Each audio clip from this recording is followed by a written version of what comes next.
Hi, everybody, and welcome to a special Kentucky Oaks Day edition of Out of the Gate, presented by Spendthrift, the Breeders' Farm. I'm Dan Ullman. Thanks so much for watching. Here's what's on tap for Out of the Gate. We, of course, will be talking about the Kentucky Oaks and all of the major undercard races at Churchill Downs on Friday afternoon. The DRF.com Formulator Race of the Day is the Grade 1 Kentucky Oaks for 3-year-old fillies. And if you head on over to the Race of the Day event page on DRF.com, you'll be able to download free Formulator past performances. Matt Bernier, Mike Beer, and I will talk about 5 graded stakes races on the undercard, headed by the Grade 1 Lotryian Stakes. Craig Milkowski of TimeformUS will join us to talk about the Kentucky Oaks, and Nicole Russo from DRF Breeding will give her pedigree picks for the Kentucky Oaks. Jonathan Kinchin will try to make some money on the Friday Oaks card with a multiple race play. But we're going to start things off with the DRF.com Formulator Race of the Day. We break out of the gate with the analysis for the Kentucky Oaks. We begin out of the gate with our in-studio handicappers, Matt Bernier, Mike Beer, and of course we're going to start with our DRF.com Formulator Race of the Day, the Grade 1 Kentucky Oaks for 3-year-old fillies. Let's take a look at the field. Our Kentucky Oaks coverage is presented by Spendthrift, the Breeders' Farm. We've got a big, bulky field for the Kentucky Oaks. And gentlemen, Paradise Woods, she's the story of this race. A lot of folks believe that she is the heir apparent to Beholder in the Dick Mandela barn. Matt, I know you were blown away by Paradise Woods' most recent performance. Just a top-notch effort in the Santa Anita Oaks. Yeah, I kind of feel like if she runs anything close to that, she's just better than these fillies. I haven't been blown away by any of the 3-year-old fillies this year, maybe with the exception of Unique Bella. Unique Bella goes to the sidelines. This filly shows up kind of out of nowhere. And you see this performance right now. She's lengthening. The thing that I like most about it, the field that she beat, far and away the best field any of these other fillies has ever faced, and she buried them for fun. There are only 2 things that are kind of holding me back a little bit from just saying this is a complete lock. One, the weather. Sounds like it's going to be a little bit wet. She's never seen a wet track in her life.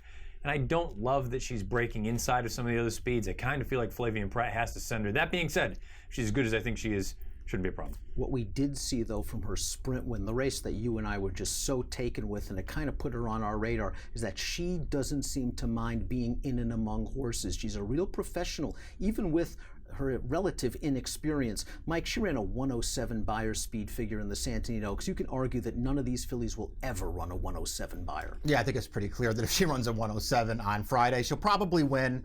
We'll see if she can do it. It's a funny situation because, you know, it is one of those things where you feel like as impressive as she was last time, she also just got absolutely loose on the lead in that race and then sprinted away from that field. That trip probably not available to her in this race. I don't know that she needs it. However, we'll see if she winds up needing it or not. I don't think it's an unreasonable position in this race to say, you know what, she's the best 3-year-old filly in this race and she's just going to win. I do sort of want to use some other horses though, and have some other horses, and even have some other horses as A's and multi-race wagers, because I don't know that she's an absolute slam dunk in the Oaks. Matt, you've always been a big fan of Mopatism, who finished 4th in the Santa Anita Oaks. Just no match on that afternoon for Paradise Woods. Can she turn the tables? I can't envision any scenario where it happens. Maybe if you want to just say wet track is something that can kind of be the equalizer, but boy, she was well beaten in there. If I'm taking anybody out of the Santa Anita Oaks other than Paradise Woods, it's going to be Abel Tasman. Mike, let's take a look at the TimeformUS pace projector for this year's Kentucky Oaks, and we have Paradise Woods outright on the lead. Do you see that situation unfolding? It's going to be very interesting to see what Flavien Prat does in this race. She is drawn down towards the inside, and obviously she has just a ton of natural speed, so she is going to be forward. Whether she's just, you know, right up sending for the front in this race, I don't know. But I think their hand is at least a little bit forced from post 4. She's got to come out of there running. She'll get forward in this race, and then we'll see what happens from there. A red-hot filly invades from New York, Matt. That's the number 10, Miss Sky Warrior. She has won her last 5 races, but going into her most recent start, the Gazelle, we're going to take a look at that race right now. She hadn't run that fast race. Bingo, she ran fast in the Gazelle. She certainly did. She put the boots to this field, and I guess that's the only thing that's holding me back from looking at her and saying she's some major player. I'm not suggesting that she can't win, but look at the horses that she was beating. Somehow Lockdown runs second. It looks like she's ready to fall down there in the stretch. Lockdown also shows up here in the Kentucky Oaks. Miss Sky Warrior, it's hard to argue with horses that all they do is go out and win. That's what this filly does. Kelly Breen, she's in good hands.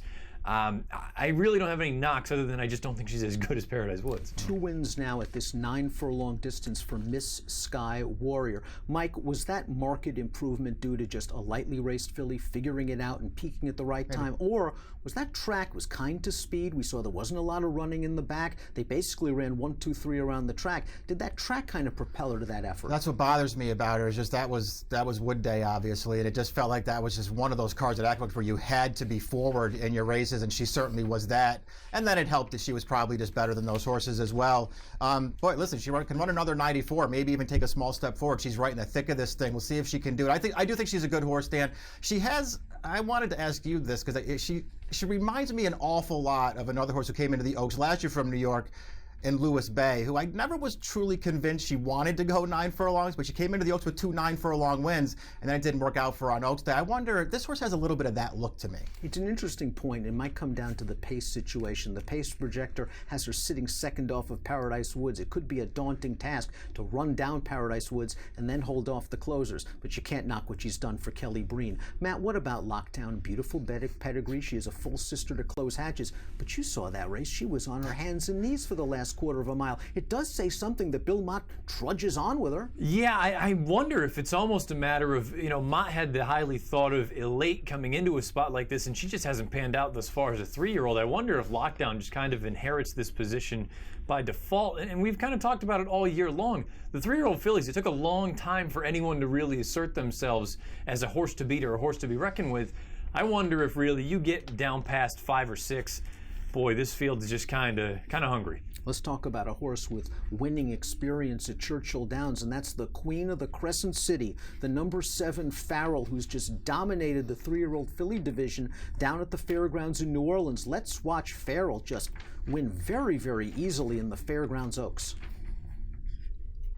I thought that she ran great in this race, guys. I don't know. She got a perfect trip in this race, just sort of setting up in that 3-wide tracking trip, but as soon as Cheney Hill asked her, and he waited to ask her until they got up to the top of the stretch, I don't know, she won this race pretty convincingly. I'm a little concerned about a little more distance for this horse. She keeps winning her races clear, but I do sort of wonder how far she wants to go. Gets a little bit goofy with her lead changes in the stretch, Matt, but she's just dominated that competition. She's won at Churchill. She handles a wet track, which could be very, very key considering the weather forecast for Louisville on Oaks Day, and she's got wonderful tactical speed. Yeah, she really does, and I like that in that most recent start. She showed that she didn't absolutely have to have the lead.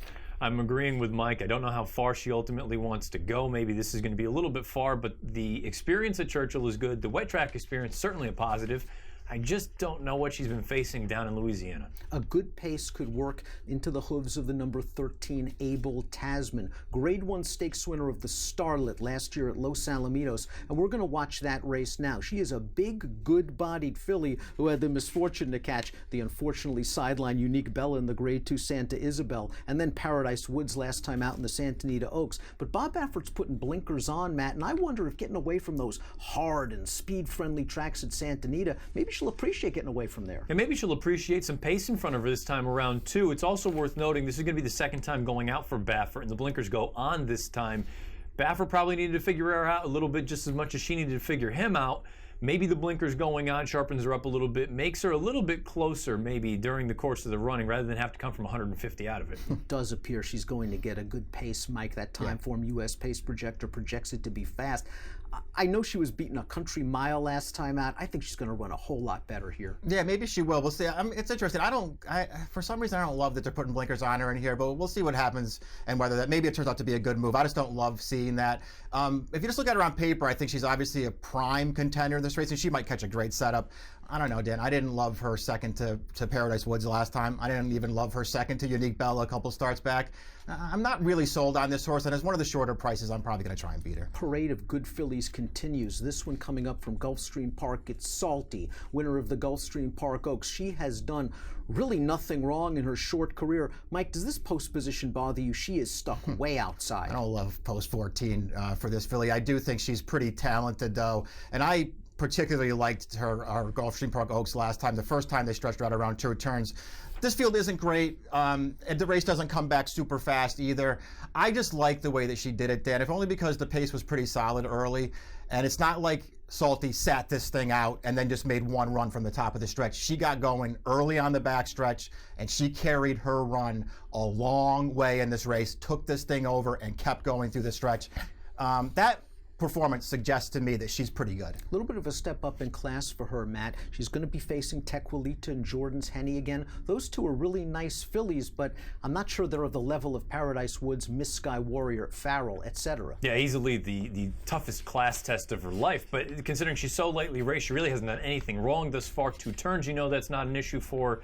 And kind of like Mike said, the fact that she can make up ground at Gulfstream Park, where that's not the easiest place to be coming from well off the pace, I think that bodes well for her. Again, it comes down to ultimately, do you think she is this good? Do you think she can hang with the big girls? Jordan's Henny's a cool little horse that always seems to outrun her odds. Tequilita's really done nothing wrong, but they have to run faster from a Beyer speed figure standpoint, as does Vexatious, Mike. And Vexatious has been put in some pretty tough spots, but I think she's run sneaky well. We're going to see her running 3rd against the boys 3 starts back, but she's come back and has run just fine in 2 preps. And what I like about her, she's shipped all over the place. She doesn't need her, bring her racetrack with her. Yeah, and she's going to be a great price in this race too. And I think she has a lot of upside. This race, she was never really competitive. This was a tough spot for her, obviously. She also didn't get a great trip in this race either. I thought she did well to be 3rd in this race. And then I thought, listen, no match for Farrell 2 starts back. She ran fine, but not great. I thought that she ran sneaky well last time. That trip wasn't perfect for her last time at Oaklawn Park, and I think she would have been a lot closer at the finish if she could have gotten a more comfortable trip in that race. To me, she's a horse I'm using at a price in this race. Matt, if you believe pedigree equals potential, boy, she's a full sister to Destin and Creative Cause. Her dam on the Apple Blossom. Yeah, like you say, pedigree. She's got it in spades. I guess the thing for me, I was a little bit disappointed with the Fairgrounds race. I liked her in there, and she just was a little bit flat. Then she ran at Oaklawn. You wondered. I mean, this is going to be 3 races in the course of 5 weeks for still a lightly raced horse, which normally I don't think that would be a big deal. But in this day and age, that's absurd. We have horses that don't run 4 times in a year. She's run 3 times in a month. If you believe she's going to take that step forward, she does. She has all the sort of pedigree and the potential that would suggest she could be a major horse. She's yet to put it together. Maybe Saturday's or Friday's the day. Sailor's Valentine upset the apple cart in the Ashland. Keeneland's prep to the Kentucky Oaks. Matt, we're going to take a look at that race right now. She was up close to the pace on a day where it seemed like you needed to be close. Yeah, I agree with that completely. The interesting thing is here, they're going to bounce off of each other right now. And for me, I like to see that the horse is a little bit battle-hardened. She doesn't mind kind of throwing it down a little bit. I'm glad we are looking at this replay, though, because Daddy's Little Darling, the horse that comes from back, let's say the back 3rd of the field, she comes and makes a good move toward the end, just runs 2nd. I feel like if I want anybody out of that field, it's going to be Daddy's Little Darling. Matt, I think you'd agree. Daddy's Little Darling reminds me a lot of Steve Asmussen's Looking at Lee, who's going to run in the Kentucky Derby. You know, she doesn't have a lot of speed, but she seems to run every time, and she was against the grain of the track last time out. Yeah, and that's the big thing. Like you say, she's just going to continue to come on, and it's worth noting the difference between that run most recently at Keeneland and this run Friday afternoon at Churchill. You're going to get an extra 16th of a mile to work with.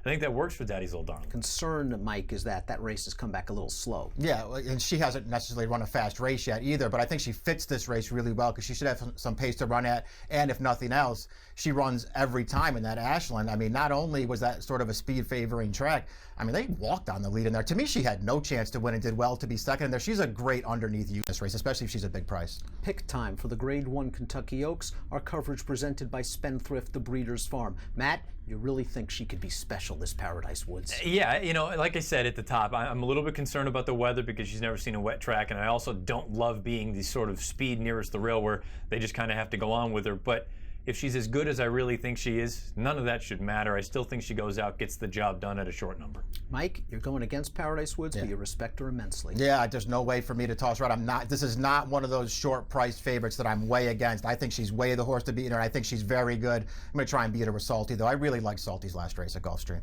It is not exactly the curse of Apollo, but no 3-year-old filly has won the Kentucky Oaks without juvenile experience since the late 70s. Maybe that'll work against horses like Paradise Woods and Salty. Miss Sky Warrior, I know that she's probably going to give a good, honest effort. Heck, that's what she gives every single time. She should be in a nice spot turning into the stretch. I'm hoping to get 5-1 or so for trainer Kelly Breen. 10-4, 13-14 for me in the Kentucky Oaks. I'm very interested to see what Craig Milkowski of TimeformUS has to say about the Kentucky Oaks. Let's go to that segment right now.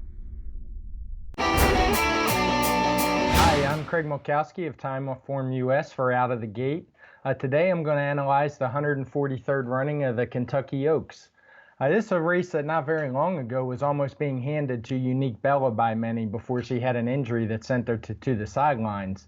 The race suddenly looked like it was going to be wide open, but that didn't last very long. New shooter Paradise Woods made her debut in the stakes races in the Santa Anita Oaks and promptly destroyed the field with a huge 124 TimeformUS speed figure, which not only is the best in this field, I believe it would be the best if she were in the Kentucky Derby as well. So it was quite a performance. She is the most likely winner of this race, but there are probably a few questions with her. One is there's a lot of rain expected at Louisville over the weekend, and she has never dealt with an off track, so that will be a first. The other is that although she's not proven to be a need-to-lead front runner, she certainly likes to be up close, and she's going to have to deal with some other speed in here. Let's take a look at the TimeformUS pace projector, which does in fact show number 4 Paradise Woods leading early, but you also see the red flag saying that we expect a fast pace in this race. That's because there are several other speed types in here, and they're not cheap speed types at all. Let's take a look at some of the pace figures Paradise Woods has been running and compare it to the horses shown closest to her on the pace projector. First, we have number 10, Miss Sky Warrior, and you can see in her last 2 races, several of her pace figures are highlighted in red, which indicates the pace was fast for that race. And the same goes for number 5, Jordan's Henny. She's shown plenty of speed. So if at some point, one of these two or both are going to challenge Paradise Woods, or she's going to be sitting just off of them, but they've all shown high quality speed. So it's not going to be easy up front. Certainly no one's going to steal this race. I checked back as far as 2009, and no Kentucky Oaks winner has went wire to wire. It has been good to be close to the front. Few have won from second, fourth, and there's been a couple deep closers. The one constant was nobody had gone wire to wire. With that said, I'm going to kind of look at the rest of the field and look for some horses that could get into this race from off the pace. 9 of the 14 that drew into the main field, there is one also eligible, but 9 of the 14 are shown as having a TimeformUS running style of either speed, leader, or tracker. So they all want to be either on the lead or pretty close to the lead. So I looked at the 5 who aren't, the ones that are more likely to be further behind and coming from off the pace.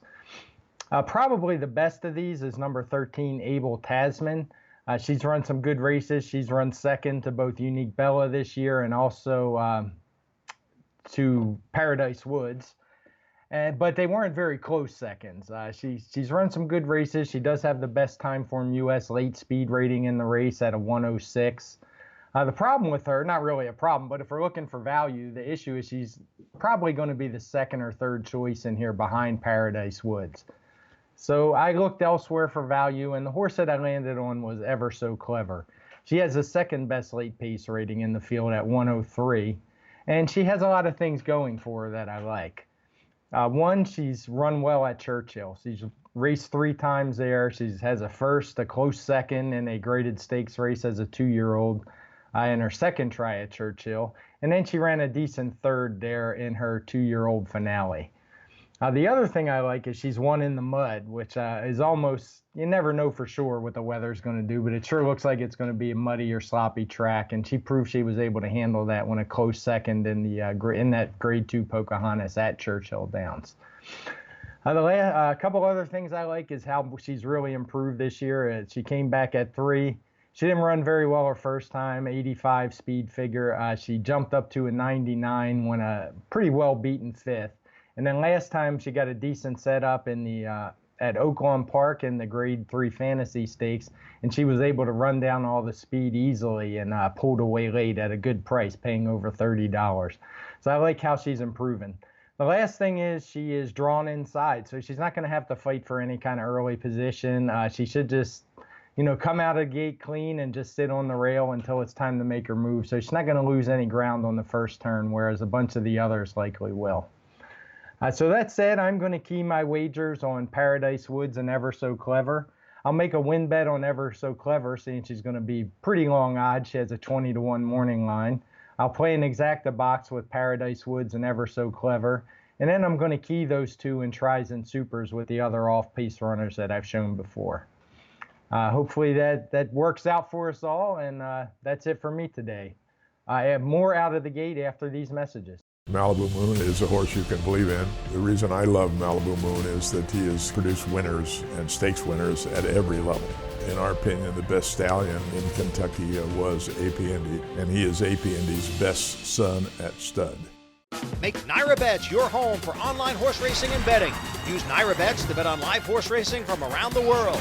Bet from anywhere, anytime using your computer or mobile device. Earn valuable reward points on bets. Play in our exclusive promotions and earn cash rebates. Sign up at NairaBets.com and start earning your sign-up bonus today. Naira Bets, racing's best play. Sign up to Naira Bets and get a $200 bonus. Naira Bets, racing's best play. DRF Plus now has more subscription options. Get news and analysis only or add buyers, closer looks, picks, and DRF Daily Game Plan. DRF TV viewers get 50% off. Use code DRFTV50 at checkout. Learn more about DRF Plus at drf.com/plus. Welcome back to Out of the Gate. Race number 5 at Churchill Downs on the Kentucky Oaks undercard is the Grade 1 Lotryian Stakes for fillies and mares going a mile and a 16th. Let's take a look at this field. Our Lotryian Stakes preview is presented by Naira Bets. Now, this is an intriguing race. We'll bring Matt Bernier in a second. 6-5 morning line on the number 8 Finest City, and deservedly so. But there's a major question mark as to whether Finest City will even participate in this race, because she's also cross-centered in the Humana Distaff at arguably her preferred distance, 7 furlongs on Saturday afternoon. We bring in Matt. If Finest City runs in this spot, she's going to be real tough. She's odds on, and she is strictly the horse to beat. She's controlling speed in this spot, a mile and a 16th. That distance, I don't think is really a problem. I'm sure the 7/8 is probably more what she would prefer, but when you look at this and say you could be 2-5 in a Grade 1, boy, it's going to be tough to say no to this, isn't it? Could all come down to the weather. At least that's what the connections are saying. We're expecting a lot of rain in Louisville Tuesday, Wednesday, into Thursday, into Friday. Maybe it'll taper off just a little bit on Kentucky Derby Saturday, and perhaps they would want to run on a more drying out surface. Let's watch Finest City's most recent race, the Santa Margarita. They stretched her all the way out. They were game to try a red-hot mare in Vale Dory. She was far from disgraced, Finest City. She took her shot. Keep in mind, this is also at a mile and an 1/8, and this spot here in the Lotryian would be at a mile and a 16th. And she is well clear of the rest of the field, and Vale Dory is just rock solid, razor sharp right now for Baffert. There's no disgrace in running, a length and a half behind, running second in a Grade 1. She did nothing wrong there. You made mention the weather. Maybe that they're going to prefer sort of a more drying out track on Saturday afternoon for the Humana, but I have to be honest. You look at this field and you go, without her, I mean, are you terrified of paid-up subscriber? I know I'm not. From a speed figure standpoint, she towers over this field. Class lines, she shows up on big races. Again, she is way the horse to beat. Let's get her in the gate first. Let's see what the TimeformUS pace projector has to say for the Grade 1 Lotryian Stakes. And not surprisingly, they've got Finest City. We know she's got gas going to the front, but let's assume she scratches. The great thing about the pace projector is on the TimeformUS website, it'll automatically update for scratches, and that'll make this pace more rated. And you'll have 2 intriguing long shots up there, the 2 Impasse, the 3 Big World. Let's start with Impasse. I have to be honest, if she does scratch, all of a sudden, I understand it just looks like 2, 3, and 9 all of a sudden will just immediately go to the front. I wonder if at that point it's going to become kind of a cat and mouse game, who's going to go and who's not going to go. If Impasse does go, and I know on paper she's incredibly slow, but I took a shot with her in the Bayakoa, and you know what, she ran like the 1,000,000-to-1 shot that she was. She came back most recently, though. I was impressed with it. She got a really good ride down on the inside, shot up the wood. She got a little bit of tactical speed. Apparently, you hear some of the workouts down there in Louisville earlier this week. Impasse is working sort of in an atypical fashion to the Lucas horses, where she's galloping out well. She got a little bit of early tactical speed. She's going to be 1,000,000-to-1 in here, whether Finest City goes or not. Don't know about the wet track, but she's one that I wouldn't be afraid to take a shot with at a big number. She beat a sharp horse last time out. The runner-up in that race came back to win by over 7 lengths. Bayard 84 at Churchill Downs. Impasse is interesting, especially if she's up close. And what do you say about Big World? This is a Louisiana bred by custom for Carlos. She's won 4 out of her last 5 races. She likes to win races. And if she's up close to a moderate pace, you got to upgrade her chances. She's 20-to-1 on the line. And if you just look at the buyers, it's not like she's that far behind even the main contenders in here. We'll talk about paid-up subscriber in a minute, but Paid Up Subscriber has about 390 plus buyers. You take those out of the equation, all of these fillies are pretty equally matched. And again, this is assuming Finest City doesn't go. Paid Up Subscriber, if Finest City doesn't go, is going to be a heavy favorite. I respect her. I think she would be an underlay at that sort of price. She won the Fleur de Lis last year at Churchill Downs. It's nice to know that she's got experience at Churchill. Last time out, you can make the argument. We're going to see her finish third in the Madison. It was just a prep for this eventual stretch out. Let's take the folks through the lane with Paid Up Subscriber. Now, keep in mind, this is the first time out for Chad Brown. Now, she's angled out into the clear at this point. She didn't have a ton of pace to run at, and it helped being forward throughout. And those top two are pretty good. Paula Silver Lining and Constellation. I don't like that you're going to see Paid Up Subscriber pop back to her left lead. I understand maybe she was a little bit tired at the end of this race. And maybe this is a very logical sort of progression, going from a 7/8 race into a 2-turn mile and 16th race at her preferred racetrack. Keep in mind, she loves Churchill Downs. I just don't think she has some giant edge. I respect her stretching out. I agree with you. I was a little concerned that she hopped back to her left lead late. Maybe she was a short horse. She's run well second off the layoff in the past. Let's talk about Streamline. You know she's one of my favorite mares. I'm not really sure she's truly a Grade 1 class mare, but you take Finest City out of here, maybe this is not a true Grade 1 race. Let's watch Streamline's most recent start. It was the Apple Blossom. This was a Grade 1 race because Stellar Wind, the winner, she's something else. Yeah, and look, let's even say with the runner-up, if you put Terra Promessa in this race, she would at least be a serious contender in here. And you see Streamline, she's in third. She's trying the entire way. She's never going to get close to the top two. But the interesting thing is that race right there that you're taking a look at, that might be good enough to win in here, particularly if Finest City doesn't go. If Finest City runs here, she's probably up against it. If she doesn't go and Paid Up Subscriber is some odds-on sort of choice, Streamline has every right to win this race. Romantic Vision is a horse who's stepping up in class, but she got it done last time out at Keeneland. Her first start off a little bit of a layoff. I thought that speed was stopping most of the day at Keeneland, however, and she only received an 85 buyer. The race has come back awful. Let's just call a spade. But if you go back and watch the tape, she had an eventful trip. She had a couple different things she had to overcome. She had to tap on the brakes on the far turn before angling out, and she finished very, very well. My biggest concern with her, she doesn't run very well at Churchill. I believe 5 times she's run there. She's run second or third 3 times with 0 victories. Javier and Todd send out a skin for money down on the rail, and while she's placed in graded stakes races in both starts this year, I wonder if she's in her best form. Second last time out behind Streamline and that Azeri. That was just a weird race from start to finish. Yeah, the Azeri particularly because you had Terra Promessa for some reason was rated off the pace and she just despised that. Eskin for money, I've never ever liked this horse. You have to respect Pletcher no matter what, but this is just a horse where I'm basically looking at it saying, if she wins, I lose.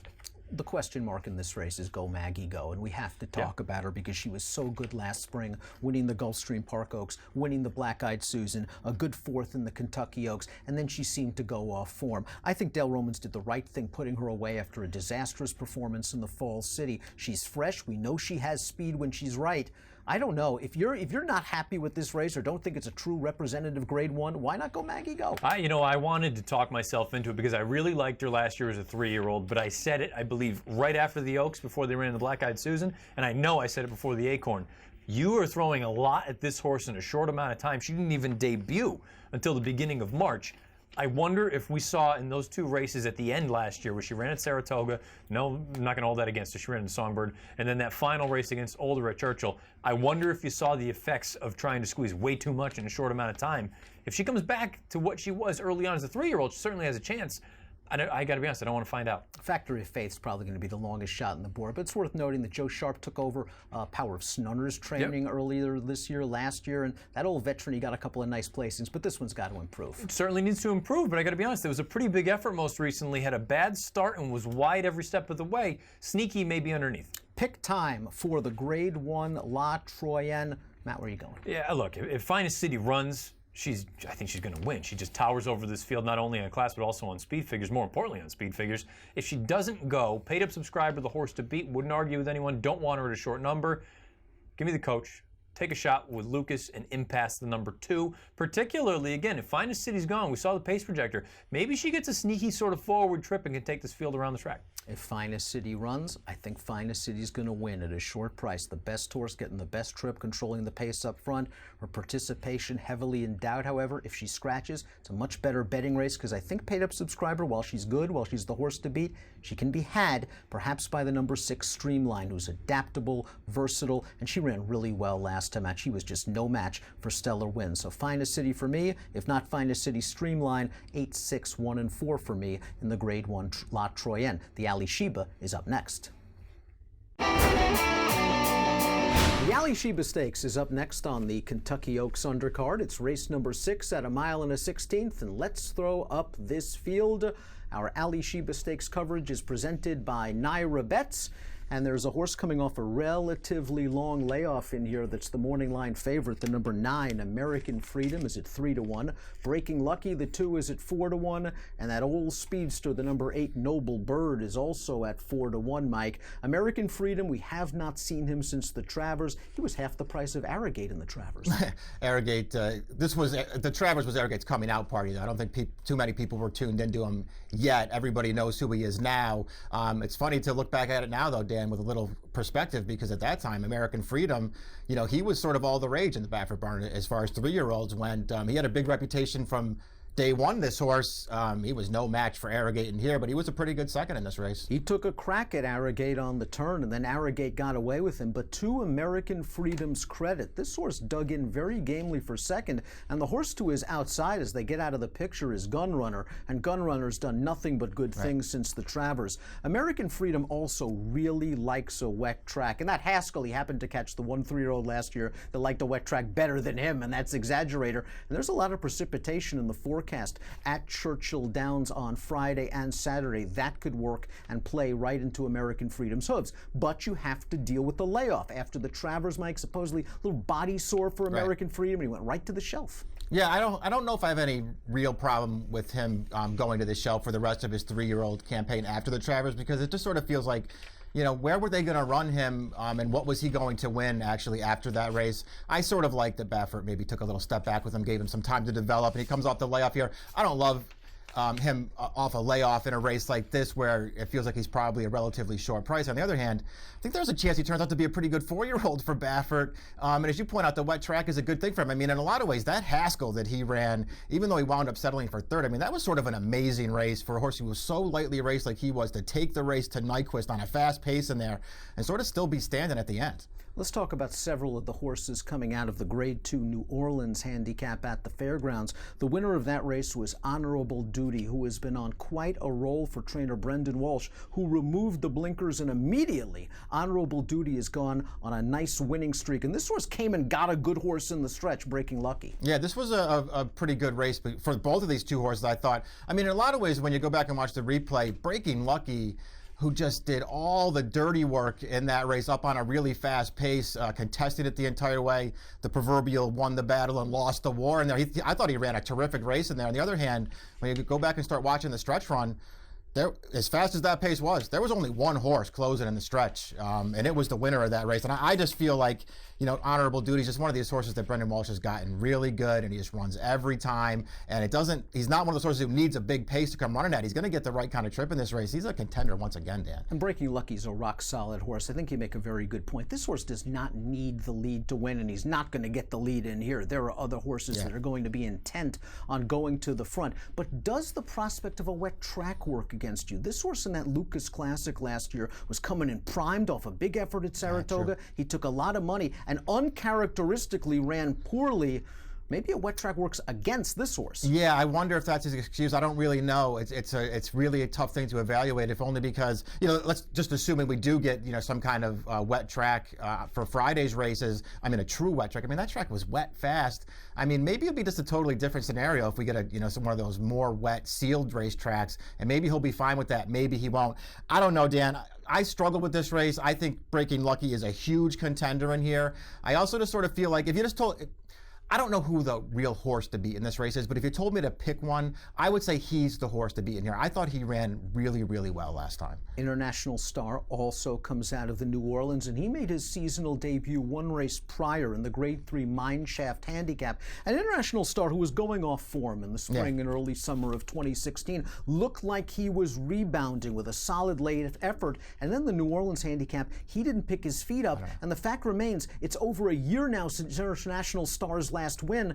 Can you trust this horse at all? He's going to be a price. I mean, I couldn't do it. I'm a little bit of a fan of his, and I do feel like, obviously, I mean, when you go through his PPs, if he runs his best race, it's a race that he can win, and he should have some pace to run into once again. He is a horse who sort of has defined himself as more of a one-run closing type. I don't know how you excuse his last race then. I mean, he had a pretty good setup in that race. He did no running at all. Is Noble Bird at this point in his career simply a need-to-lead type? He did not get near the front in the New Orleans Handicap. He really didn't fire. He is an inconsistent sort. He's done good work at Churchill Downs in the past. He is capable of putting up some gigantic buyer speed figures when he has his own way. What do you do with Noble Bird? I don't know. I can't bet him in this race. We'll see. I mean, if he was my horse, I would just send him out of the gate in this race. He hasn't been great out of the gate lately. I think that's a big problem for him, but I would just send him and go as fast as you have to go to try and clear the front and then see what happens.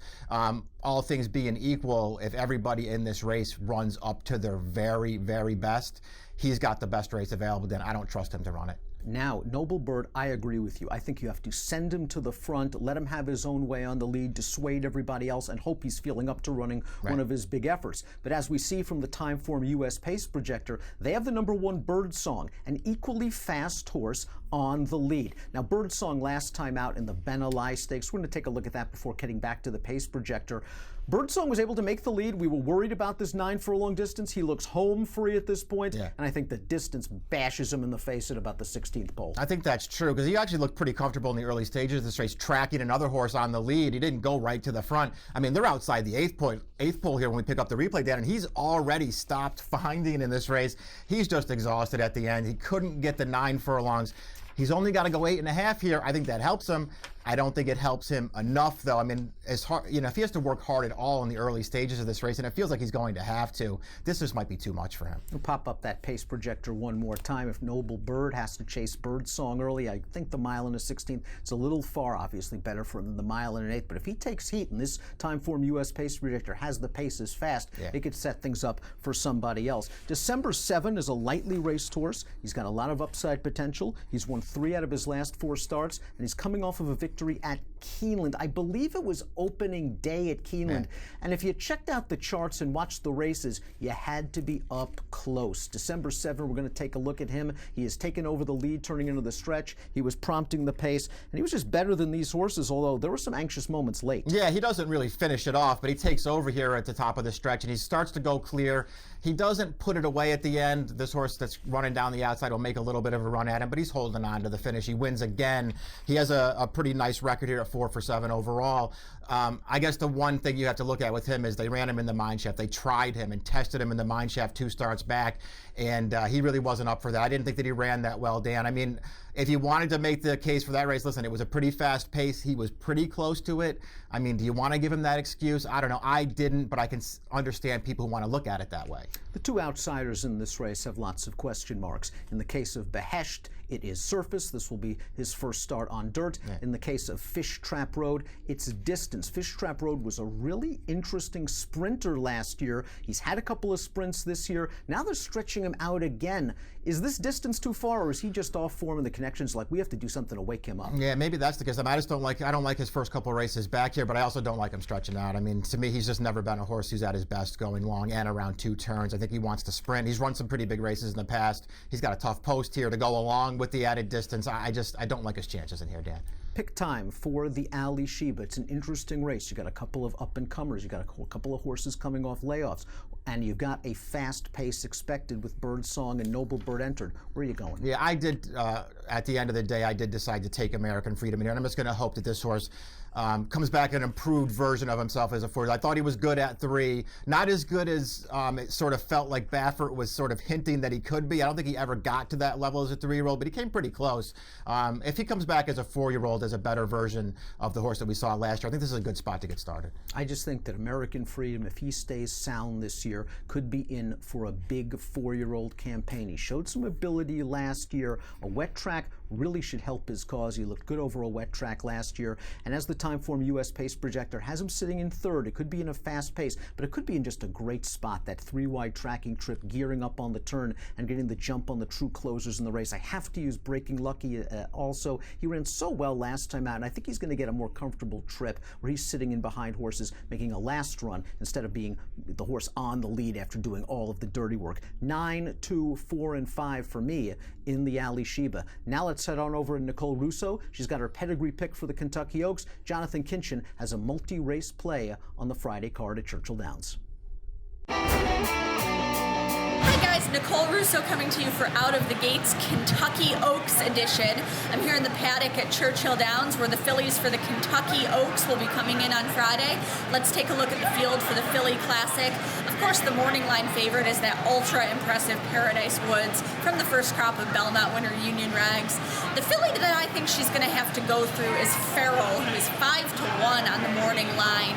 She's just been training so impressively. She's such an impressively physical-looking horse. She's very well-bred. She's a half to a couple of Grade 1 winners. And she's by Malibu Moon, who's a wet track sire. That could be important, come into play with the weather forecast for the Oaks, looking a little bit dicey. Underneath those favorites, I'm going to give you a couple of other very well-bred fillies who you might want to use with them or in exotics, but I think they're both primed for good efforts here on Friday in the Oaks. Let's start with Vexatious, who Neil Drysdale trains for Calumet Farm. She's a full sister to a Classic Place Grade 1 winner in Creative Cause, full sister to Grade 2 winner Destin. We're going to watch her here finishing third in an allowance race at Santa Anita earlier this year where she was coming off a layoff and ran third against colts, and not just that, but some pretty good colts. Battle of Midway and the ill-fated Reach the World. They came back to run second and fourth in the Santa Anita Derby. Battle of Midway will be in the Kentucky Derby here on Saturday. Vexatious followed up on that effort by running a good third in the Fairgrounds Oaks to Farrell, and then third in the Fantasy at Oaklawn. She's had a couple of troubled trips, but she's such a classy filly. I really think with a clean trip, she might have something to say on Friday. Another very well-bred filly we're going to take a look at here is Lockdown, seen here winning the Basanda Stakes at Aqueduct. She came back to run second to runaway winner Miss Sky Warrior in the Gazelle Stakes. Knowing the way Bill Mott trains his horses, she probably wasn't ready to fire her best effort in the Gazelle when she was coming off a bit of a layoff. Should be much tighter for her race in the Oaks, certainly training like she is. She's from a Judd-Mott Farm family that's been so good. She's a full sister to the champion Close Hatches, who, if you'll remember, was a little bit later sort of developing filly herself. So Lockdown could be ready to come into her own. She's a big, scopy sort of filly who's looked great out here on the track training this week. Thanks for tuning in to Out of the Gate. Remember that you can follow DRF TV online at DRF Video on Twitter for more on-demand coverage of all of the Churchill Downs Stakes action, Oaks and Derby Day. Hey everybody, welcome to Kinchin's Corner. Obviously we're at the beautiful Churchill Downs. Get ready for Kentucky Oaks Day. Pretty simple play. One of my most favorite plays I've ever made in my life is an ice-cold pick 3, and I'm going to try to give you guys one here on Kentucky Oaks Day. In race 5, the Lotryian, I'm going to single paid-up subscriber. The inside rail at Keeneland on April 8th wasn't where you wanted to be. She was buried down in there. Second time for Chad, going 2 turns. I'm going to single paid-up subscriber. And then in the next race, the Alley Sheba, I'm going to single American Freedom. If you take a look back at the 2016 Travers, where our best horse in training right now, Arrogant, won by open lengths. American Freedom was actually the Baffert that was bet more than him that day. You can search online and find a video of American Freedom's workout, most recent workout, and it was pretty impressive. I'm going to single him in that spot. And then I'm going to get a little bit dicey here, hopefully be alive to a nice will pay in the turf sprint in the third leg, and I'm going to use Maniacal, first time on the turf for Wesley Ward.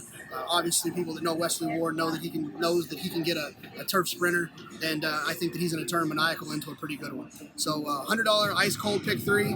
Good luck at Oaks. We'll see you at Derby.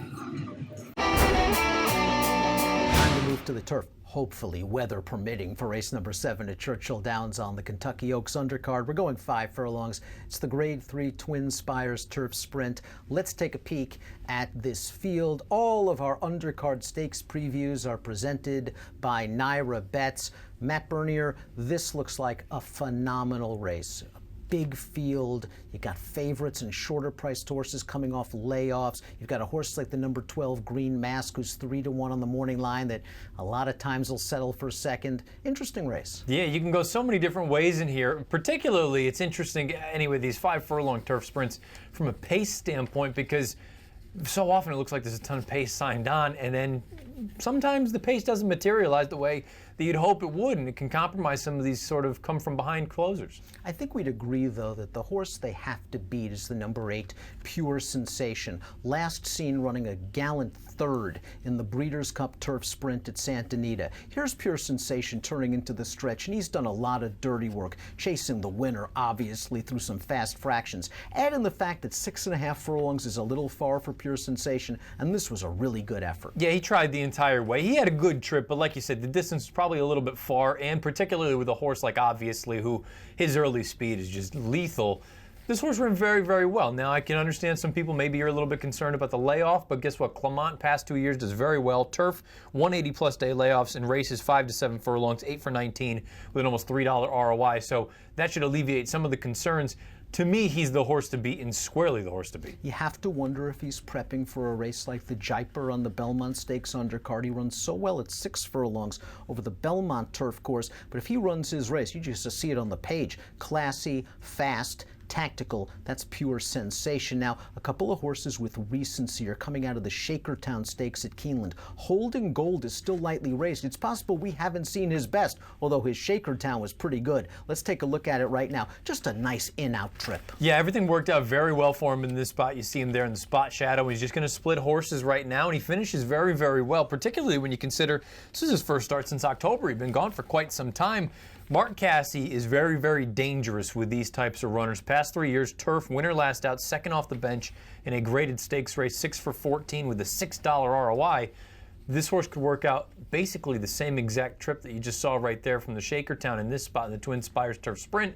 If he does, he's going to be dangerous. It ultimately comes down to the pace. Does the pace materialize? That horse is a must-use for me. Green Mask, we saw him run second in the Shakertown. Boy, he got a great trip, just saving ground in behind the leader. Not a straw in his path as he shot up the inside, and he just wasn't good enough. That's now 7 times he's been second. Green Mask is the kind of horse, doesn't he just feel like the perfect key horse where sometimes he'll occasionally somehow stumble into a victory. More often than not, though, he's going to be right there at the end and run second or third. To me, he's the ultimate kind of key if you're playing in any sort of contest or you're just playing exotic wagers in general. If you want to play an exacta, trifecta, or a superfecta, he's the ultimate key. I don't think you can trust him from a win standpoint, but he's probably going to be right there at the end. A horse you must consider in multiple race wagers at a nice price is the number 9 Partly Mocha, who's 2 for 2 at Churchill Downs and really appreciates this 5 furlong distance. Last time out in the Shakertown, he had a spot of trouble. He's in sneaky good form for a great trainer. Yeah, he came on at the very end on the outside there a little bit in that Shakertown. The biggest concern for him and any of these other horses coming from off the pace is if for some reason the pace doesn't develop the way we think it's going to, you're way up against it. And keep in mind, that was at 5.5 in the Shakertown. This is at flat 5/8 of a mile. That can be a game changer as far as these deep closers are concerned. Let's take a look at the TimeformUS pace projector for this year's Twin Spires Turf Sprint. We've got the 13 Tell All You Know out there up and on the lead. And Tell All You Know last time out was just involved in a torrid speed duel with the number 11 Leighton Revenge. They went hammer and tongs early. They both paid the price. If Tell All You Know somehow gets rid of Leighton Revenge, or if one of them rates, either one of those horses can come up with a much improved performance. Both of them are legitimate turf sprinters. The concern for this horse on the outside, I just don't know. I understand he has one from slightly off of it, but I think he's at his best when he's outright on the lead. And I don't think and I almost wonder about Leighton Revenge as well. I think there's a scenario where neither one of them makes the top. Black Bear, the number 10, is going to be trying turf for the first time. He's certainly got dirt speed. When I look at this pedigree, Midnight Loot only 6% with first-time turf runners. Yes, the dam won on turf. She went 1 for 10. I'm just not sure it's a turf pedigree, and he might face some real blazers early. And his trainer, Randy Morse, is just not a positive move. Past 5 years, first-time turf, 0 for 44, 8 of them in the money. I wonder if this is just, we're going to take a shot and see if it works. Conversely, Maniacal's got a big turf pedigree, Matt. He's by Kitten's Joy, and he's got big speed as well. Yeah, Maniacal to me is one of the most interesting runners really on Friday's card, period. His return effort to the race is certainly a disaster. He rushed up there and faded down the lane for Wesley Ward off the bench, but you look at the pedigree on this horse, by Kitten's Joy. He's a full brother to Conquest Panthera, who we just recently saw, I believe, finish second in the Makers 46 Mile down at Keeneland. Turf is in his blood. That's what he wants, and he's never run on the turf before. I think it says something that he's a legitimately talented dirt horse. Keep in mind, he ran second in the Amsterdam last year behind Mind Your Biscuits, who we've seen turn into probably the best sprinter that we have in the country. This is a legitimately talented horse. If he can step on the turf, which pedigree suggests he can, I think he's a major, major threat here, and he may be the one that tries to make the front. Number 4, Y2, really got good when switched to the turf last year at 5 furlongs for trainer Mike Mikowski. Let's watch the Green Flash at Del Mar. Y2 ran super in this race. Yeah, this is an interesting spot considering he's only run on the turf 2 times. And he clearly loves it. This is what he wants to do. And I think the interesting thing, Mike Mikowski has said as much, going down the hill at Santa Anita really does them no good at this stage in the game because the Breeders' Cup is at Del Mar this year, and that's what they're trying to do, get back to the turf sprint. They need to go 5/8 of a mile. They're going to do it here. I wouldn't be surprised, you and I talked about it before we came on, if we see him wheeled back 2 weeks from now at Pimlico as well and running in that race, whether it's called the Ben's Cat or not. I don't know what it is, but Ben's Cat shows up and runs there every time. Y2 is an interesting horse. Don't know if I love him off this long layoff. Is this a case of too much too soon for the number 7, Derek Smile? I mean, heck, he's a 3-year-old taking on older horses. Derek Smile's the kind of horse that on paper he probably looks like he's overmatched. All he does is win races, particularly in turf sprints. Now, the problem I have with him is it looks like right now, if he doesn't make the front, he can't win. I'm not entirely sure that he's going to make the front or capable of that. And if he does, he probably goes a little bit too fast. Wilbo is still a turf maiden, but he's only raced on the surface 4 times. And the last time he tried it, he was a rallying third. Do you think he needs more than 5 furlongs? Probably needs more than 5, and I have to be honest, I just don't like any of his turf races. I think he's much better on the dirt. I think he's probably a cup below. Platinum Prince faced some very sharp horses down at Gulfstream. Pay Any Price, Power Alert, those horses would fit very well in this race. He's got gas, he's the speed nearest the rail. Yeah, I didn't think that most recent effort was all that bad, particularly when you look and see who came out of that race. You've got your old hard hitter Power Alert. You've got a couple of other interesting runners in there, Rainbow Air as well. He's been gone for a little bit of time. Maybe he's fresh, ready to go off the bench. Maybe they just send him. Expected Ruler is a horse that could really benefit from a fast pace up front. Maybe a bit off form, but perhaps he'll improve in his second start of the form cycle. Pick time for the Grade 3 Twin Spires Turf Sprint. Matt, where are you going? I'm going with Maniacal in here. He's just too interesting for me to pass up. I don't know that you're going to get the price that he is on the morning line. I believe he's 10 or 12 to 1. I think he comes down from there just based on the connections. But again, he's a full of Conquest Panthera. He's yet to step foot on the turf. They've been working him most recently over the turf, though. He's got legitimate early gas. I think it's interesting in here for Wesley Ward. Give me Maniacal. I think Pure Sensation is the horse to beat. I think he's the most likely winner. But you got some ifs here. He's going to have to deal off a little bit of a layoff, and he may not like a really soft turf course. My top 4 picks in here are 8, 3, 12, and 4. The Green Mask, the 12, I'm kind of using underneath only. So from a multiple race standpoint, it would be 8, 3, 4. And I'd also use the 9, Partly Mocha, who really likes this configuration at Churchill Downs. We're going to take a break. When we come back, plenty more stakes previews. Malibu Moon is a horse you can believe in. The reason I love Malibu Moon is that he has produced winners and stakes winners at every level. In our opinion, the best stallion in Kentucky was AP Indy, and he is AP Indy's best son at stud. Make NyraBets your home for online horse racing and betting. Use NyraBets to bet on live horse racing from around the world. Bet from anywhere, anytime using your computer or mobile device. Earn valuable reward points on bets. Play in our exclusive promotions and earn cash rebates.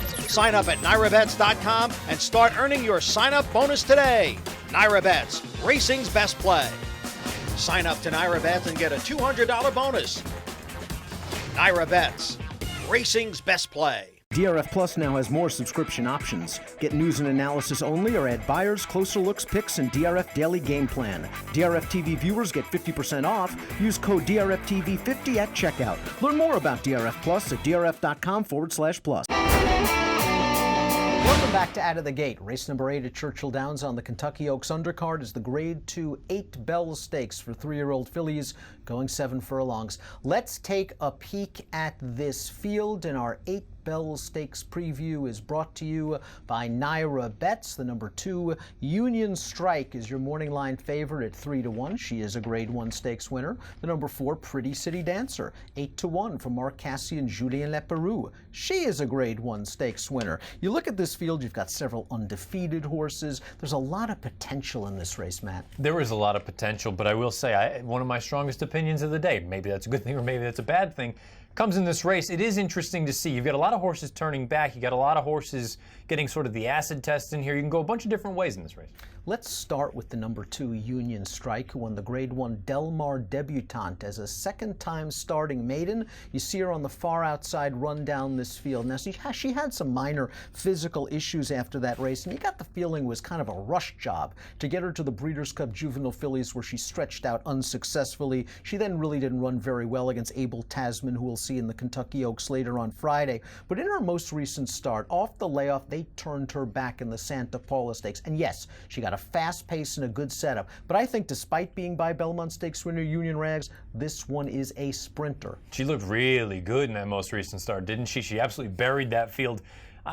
Visually, to me anyway, it wasn't a brilliant performance, but she was never a loser at any stretch in the game. She was out in the clear. She went on with it, buried that field. She comes in here. She's certainly facing better horses this time around. And it'll be interesting to see. Coming from Southern California, she's one of the rare instances where she does her running sort of mid toward rear.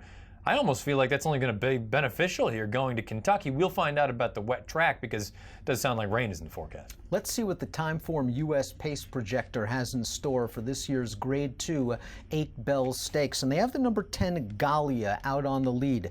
Gallia is 3 for 3 in her career, and we're going to look at her race in a moment. But first, let's talk about the horse that they have in second. That's the number 9, Florida Fabulous. One of 2 in here trained by David Fox. And Florida Fabulous has only raced twice. She's been super impressive both times. I really like this filly. I think there's a lot of ability here. You know, the career debut, you look at the fractions down at Gulfstream, she walked on the front end, and I kind of wanted her to prove something to me.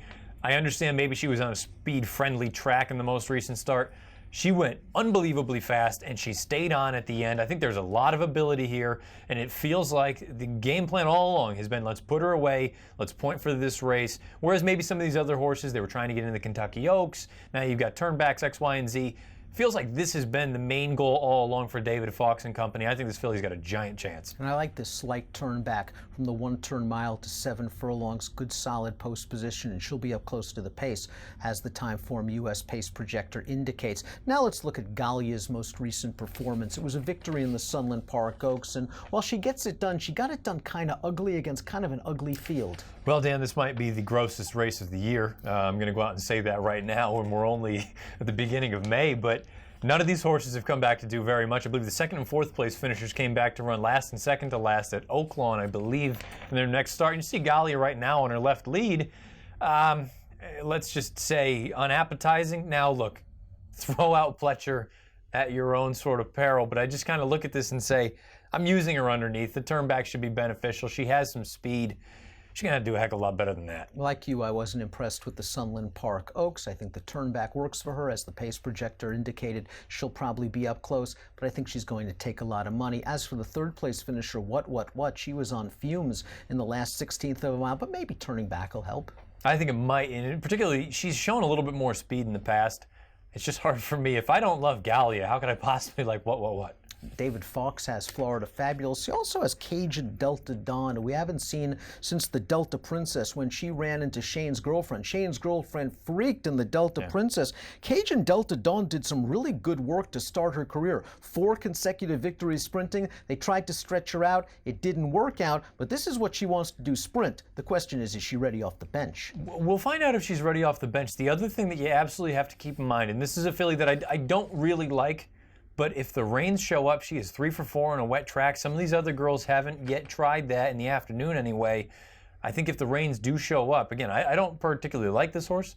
If the reins come, I think you have to use her. Pretty City Dancer, dead heated for the win in the Grade 1 spin-away last summer at Saratoga at this distance. She was injured after that race. She's run 3 times since, and I just don't think she's come back that good. I don't want to sound like a grump over here, but I've never really understood the fascination. She looks like she's supposed to be something, except she's her own worst enemy. She's looking out at the grandstand. She's being goofy. She's popping back to her left lead in her most recent start.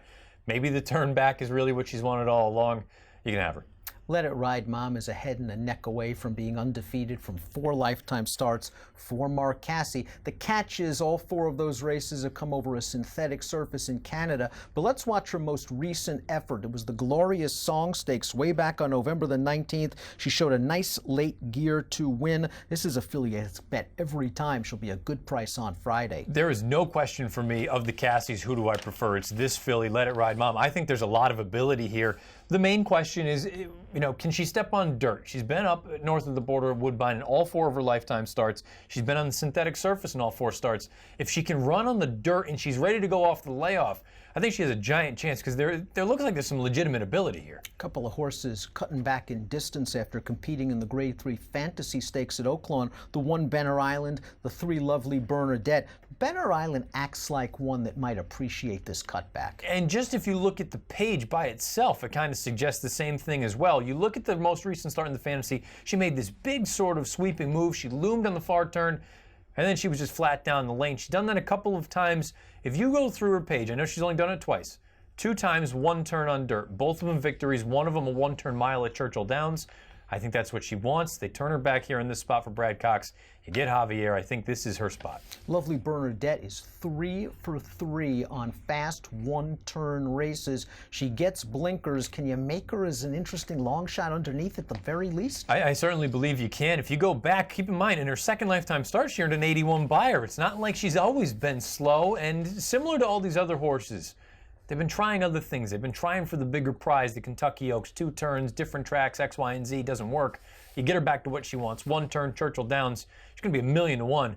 She's one that you should probably consider. Draw a line through Trina Grove's most recent start, the Grade 3 Bourbonnette Oaks. I don't think she's a synthetic filly. I don't think she wants to go 2 turns. Her race 2 back in the Wide Country Stakes at Laurel. She looked good on dirt, but she was racing on the best part of the track. She was on the best part of the track. She was also facing a relatively weak field. It'll be interesting to see what kind of trip she works out here, though, because the turn back, she was at the back going 2 turns on synthetic. Is she going to be coming from much too far out of it in this spot? We'll find out. Gree has 2 wins at Churchill Downs sprinting, and she doesn't have to deal with Farrell anymore. She also picks up Mike Smith. There are angles here at a big price. There are angles, but boy, isn't she just a little slow right now. She's going to have to improve in a big way. I wanted to give Laney a look last time out in the Grade 3 Beaumont, catching a couple of fillies off the layoff. And while she ran okay to be 3rd, she gives me the impression that she needs a really hot pace to set things up for her. I'm not sure she's going to get it. I would agree with you 100%. I thought she was just kind of even down the lane most recently. It'll be interesting to see if the pace develops and if she's actually this good. Golden Mischief was placed first via disqualification at Oaklawn last time out. That winner, the horse that finished first in that race, is pretty good. Came back to win with an 88 and has finished first in all 3 of her starts. You also had another next out winner in that race come back with a 94 buyer. I have to be honest, I thought she had every opportunity, couldn't get the job done, and the gallop out I did not like at all. I don't like the prospect of trying to stretch out, although I believe she has won at this distance in the past. I'm Lucky's Girl, 30 to 1 on the line, beaten at Mahoning Valley last time out. She's got to improve. All right, pick time. You said this is one of your strongest opinions on the Oaks Day card. Lay it on, everybody. Yeah, again, the way I've been going recently, maybe that's not a good thing, but the inside, Benner Island, that's where I'm going to go in here. I just feel like if you watch that Fantasy, that to me screams of a horse that just says, I don't want to go this far. You turn her back to the 1 turn, 7/8 of a mile.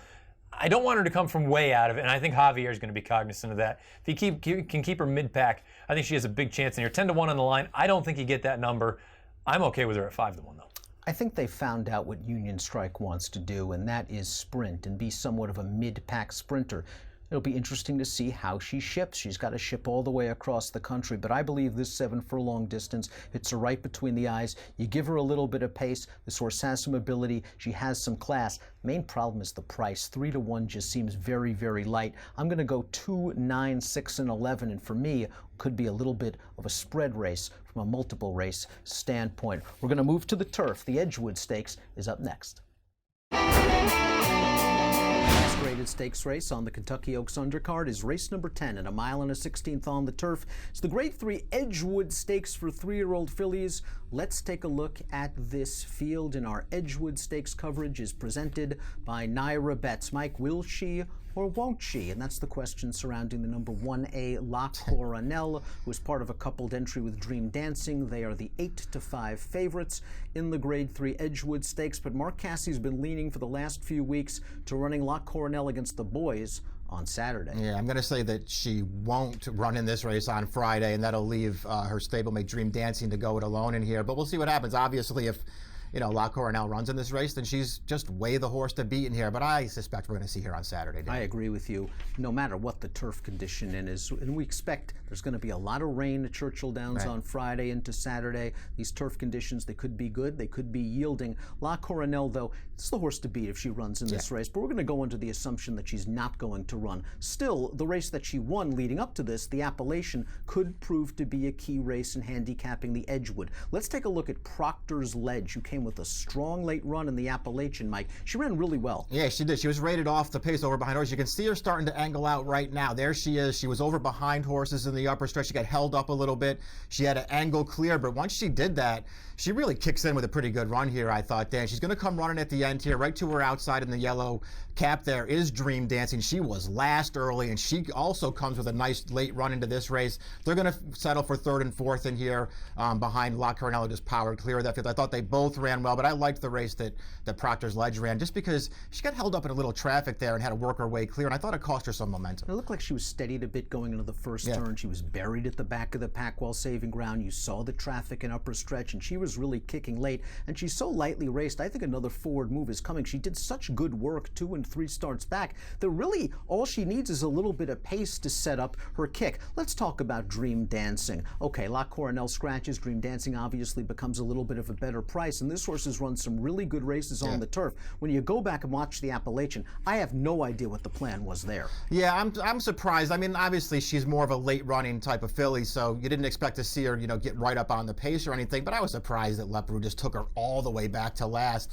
I mean, that's not a running style they had to employ in that race, but they really, the way they rode her, I thought anyway, they gave her no chance to win, and I actually felt like she did really well to get as close as she did at the end. She's a pretty good filly, Dan. She's run nothing but good races on the turf. And if La Coronel scratches and they leave her in here, I mean, in a lot of ways, she might be the horse to beat. And just wasn't any pace in the Appalachian as well. They went 49 to the half. She was kicking late after swinging widest at the top of the stretch, but she was so far back. And I know what you mean. She's a late runner. She needs a little bit of pace. She likes to ease at the back. I don't think she needs to be that far that was back too far in the early portion. Journey Home finished 8th in the Appalachian. It was her first start of the year, her first start with Lasix.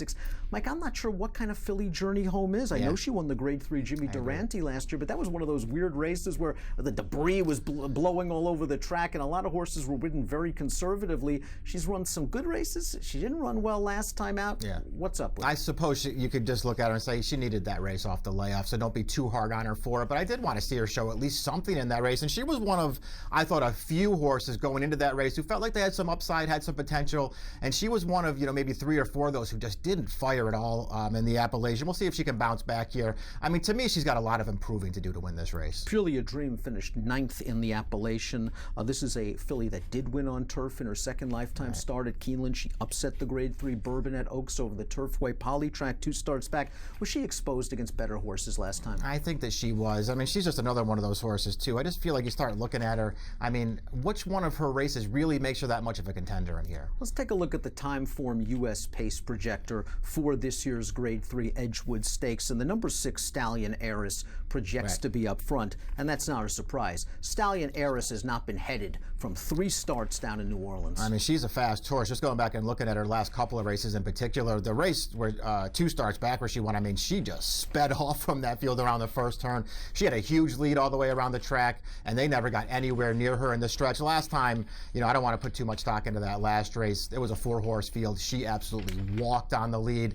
I personally didn't think she was even that impressive in winning that race, but she's got a lot of speed, and I suspect that she'll be on the engine in this race. We'll see how good she actually is when they come to challenge her. That's the question. This is the class test for the 6, Stallion Heiress, who has done nothing wrong from 3 starts for trainer Michael Stidham. The 9 is Sweeping Patty, as you saw from the TimeformUS pace projector. Sweeping Patty can be up close to the pace. She was up close over a good turf course last time out, and she ran okay. I'm not sure where the improvement is, Mike, though. I mean, she's still mired in those mid-70s, upper 70s Beyer speed figure range. She's got to do better, and she's going to be doing a lot of dirty work chasing that fast horse. Yeah, this trip may not work out that great for her. This is a filly who just ran this huge race first time on turf, and unfortunately for her, it just hasn't gotten any better for her since then. I think that's still the best race she's ever run.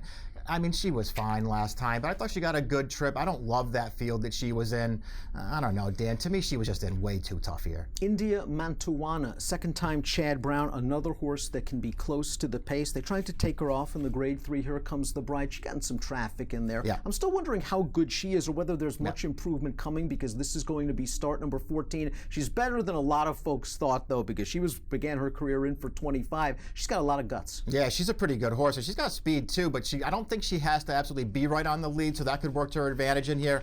I thought that she ran deceptively well last time. Dream Dancing, didn't get a great trip in her own right, actually got the better of her that day, but I thought this horse, India Mantuana, first start for Chad Brown, that trip didn't really work out for her. I thought that she ran deceptively well in there. I mean, I just think she's a really, really big contender in here. The problem is, if La Coronel scratches, this horse in Chad Brown's barn now in this kind of a race, it just feels like she takes an awful lot of money. Don't get me wrong, I'm using her in this race, but probably for a top pick, I'll go somewhere else. A lot of horses coming in from Southern California for the Edgewood. Let's look to the far outside. The number 12, You Missed It. She's still a maiden from 6 starts. 5 seconds, 1/3. Second last time out in the grade 3 Providencia Stakes. We're going to take a look at that race right now. That race was won by a big favorite. Sir Cat Sally is a red-hot horse. I thought You Missed It had a very good trip, saving ground in behind the lead. She had her chances in the lane, and Sir Cat Sally was just a little bit better. I wonder what kind of trip she can pull from this tough outside post. We'll see what they can do with her. I mean, it's hard to take a maiden in a race like this, although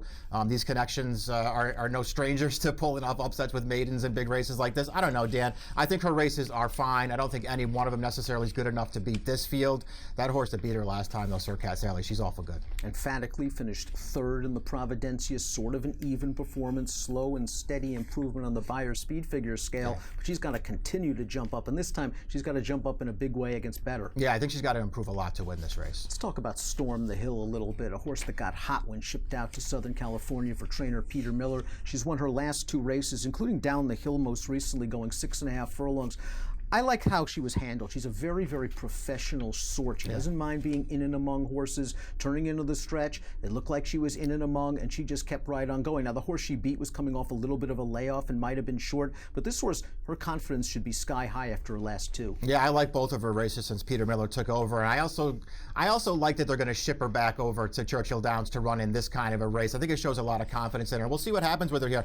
I think she's one of, I sort of settled towards the horses who were probably going to take most of the money in here, but I think she's one of the horses at a better price and can get a piece of this. Bernadivas won 2 in a row for Bill Mott, draws inside, can work out a trip. Another horse getting a class quiz, but she's on a roll right now for top connections. Yeah, she really is, but she's just improving sort of marginally in each one of her starts, and I really think she has to jump up way more than that to win this. She got a great trip and ride from Castellano last time when she won at Tampa, and she's going to have to run a lot better than that versus this field. Youngest daughter goes out for Victoria Oliver, winner last time out off a little bit of a layoff at Keeneland, but that was just a maiden race. She's going to need a fast pace to set her up. Yeah, maybe she catches it, though. The pace projector thinks she'll catch some pace to run at. I like this trainer a lot, and I like it when they point for races like this with their horses, but this horse has to step it up. Pick time for the grade 3 Edgewood. We're assuming La Coronel runs on Saturday. Mike, where are you going? Yeah, I'm going to take Proctor's Ledge in this race and hope that she's a fair price come post time, even if La Coronel doesn't run here. I like all of her,